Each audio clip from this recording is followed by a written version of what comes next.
Hello, I'm Vaughan.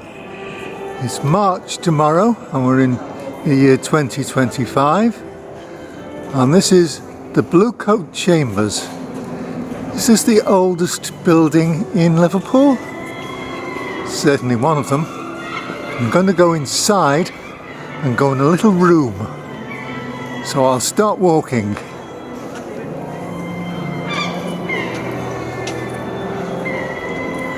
I like to do local history videos about Liverpool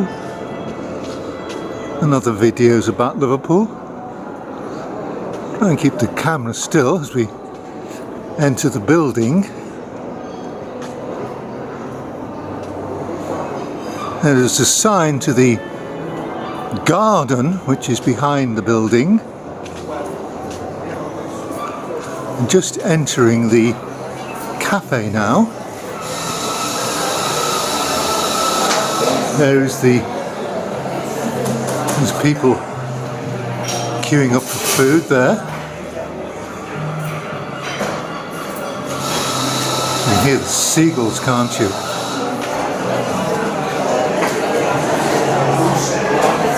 It's quite a sizable cafe, isn't it?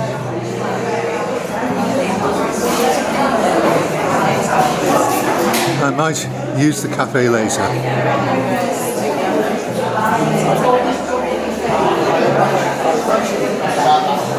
Going into an interesting little room.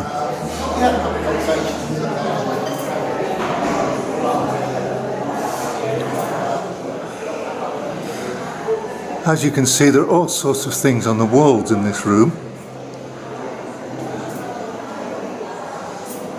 Look at all this. There's all this here.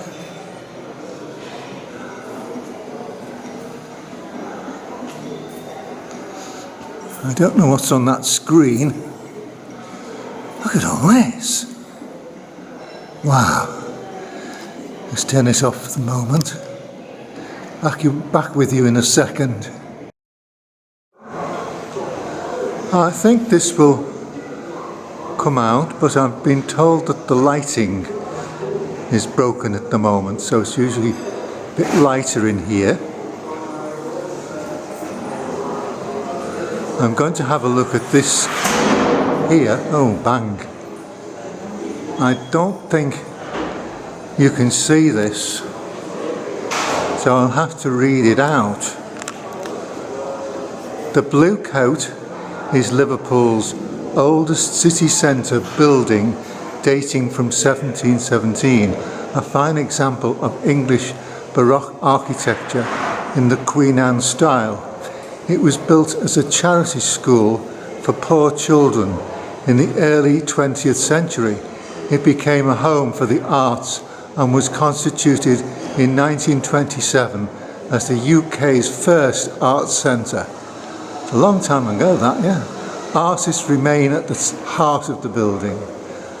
While its distinctive facade remains largely intact, the building has undergone many changes, including a new extension overlooking the garden, housing galleries and a performance space. This opened in 2008, recording a wing that had been destroyed in the Second World War. The building's 300th anniversary in 2017 was an opportunity to reflect on its history, including its founding during Britain's colonial period when Liverpool merchants supported the charity school. Many of these derived their wealth from transatlantic slavery and the trade in goods this facilitated, such as sugar, cotton and tobacco. As an organisation committed to equality, diversity and inclusion, the Blue Coat continues to work with artists, researchers, communities and other partners to interrogate this and other strands of our heritage and their contemporary echoes through our arts and participation programmes. The timeline of selected dates presented here charts Blue Coat's transition from school to arts centre. You can discover more as you explore the building or visit our website. where there is an extensive library of archive material. Now if you look here, we've got 1700, 1708, Blue Coat School for Orphans founded at St Peter's Church by the Reverend Robert Stithe and Master Mariner Brian Blundell.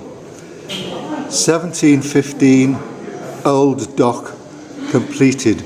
Brian Blundell's ship, the Mulberry, is first to enter Liverpool's population. Liverpool's population is between 6 to 10,000. Now, there's a map here of Liverpool as it looked around about that time. Very much smaller place. 1725, completed at cost of £2,288, built by mason Edward Litherland and engineer Thomas Steers, who were responsible for Liverpool's Old Dock. 1732, Liverpool's first workhouse built by the Blue Coat on land leased by the corporation. 1756, Blundell dies and is succeeded as treasurer by his son Richard, then in 1760 by Jonathan Blundell, and so on and so on. It's good to come here and read it for yourself. Here we have an engraving of the building when it was a school. Go up there to that one. 1941, May Blitz damage.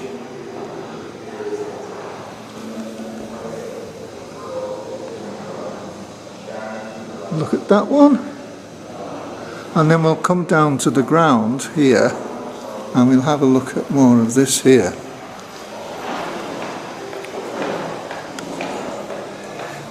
In the late 1800s, when it was a school.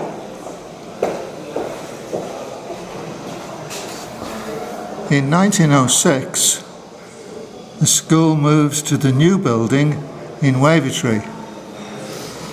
What does it say about 1907? Sound and Studio Society. Let you read that bit.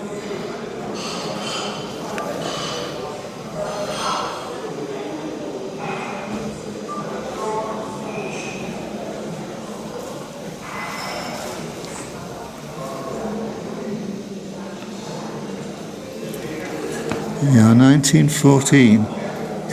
Contemporary Art Society purchases for the nation paintings. Yes.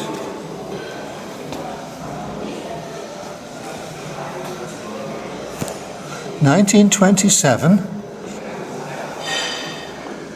The Blue Coat Society of Arts was formed, and this lady, Fanny Calder, there's a picture of her. She saved the building.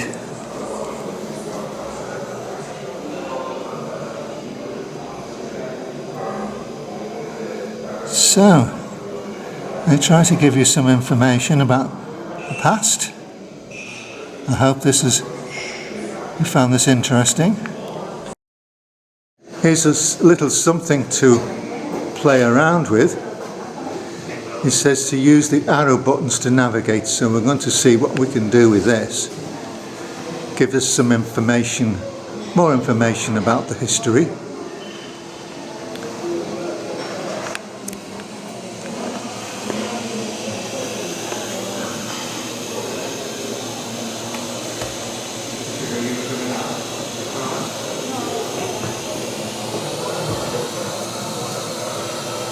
Friday the 25th of July 1800, being the third day The boys were so determined upon the holiday that they drew the staple off.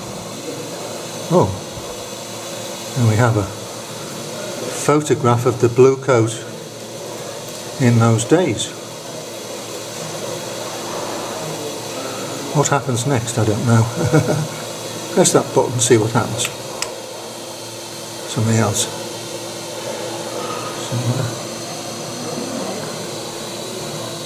This is something to play around with if you come here. All these nice silhouettes here. This corridor leads to the toilet. Here's a very early map of Liverpool, 1725. Look, see the big dock they had? That was called the Old Dock. Sailing ships. You can hear the cafe in the background, which is a bit noisy. Now, this here is a map of the slave trade.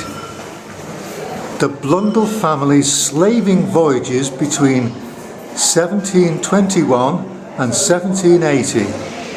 And you can see Liverpool there, and you can see what happened.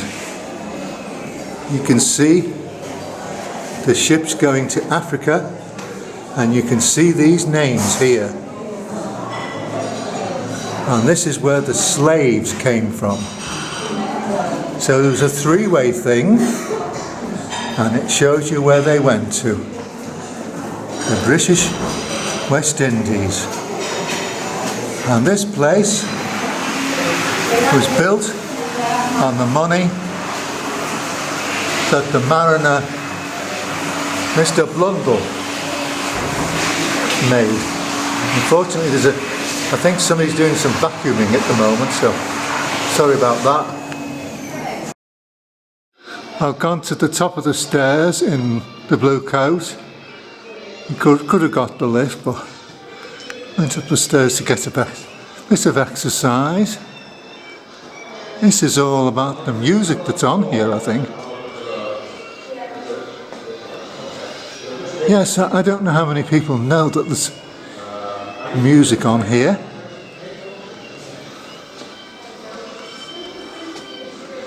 John Zorn's Naked City.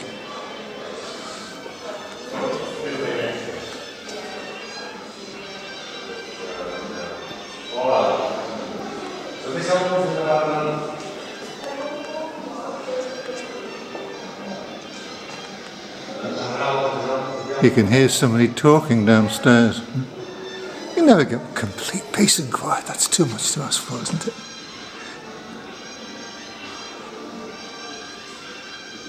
Little bit of background music to go with this exhibition, I think. I think that's deliberate. What's that name? Sergei Kuryakin.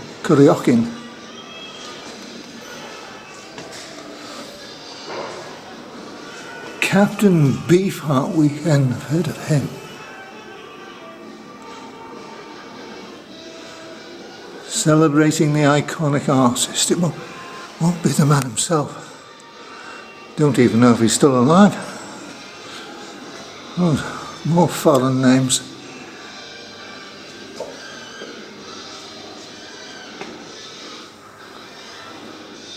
Nice them, aren't they? Let's have a look over here.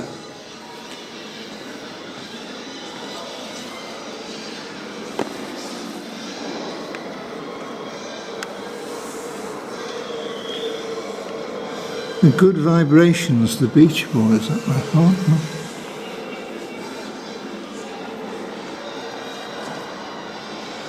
Peel Day. John Peel Day.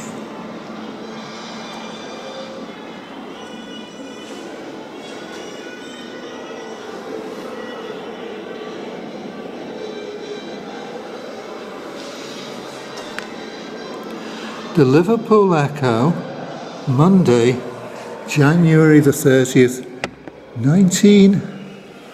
What does that say? 1989.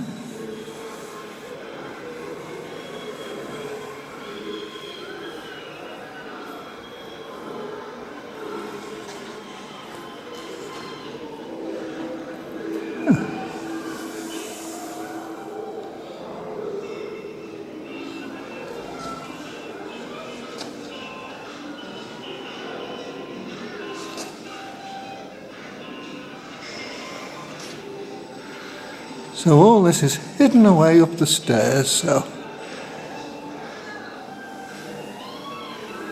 now you've seen it, and if you want to come and have a look for yourself, I mean, if you live around here, you can do.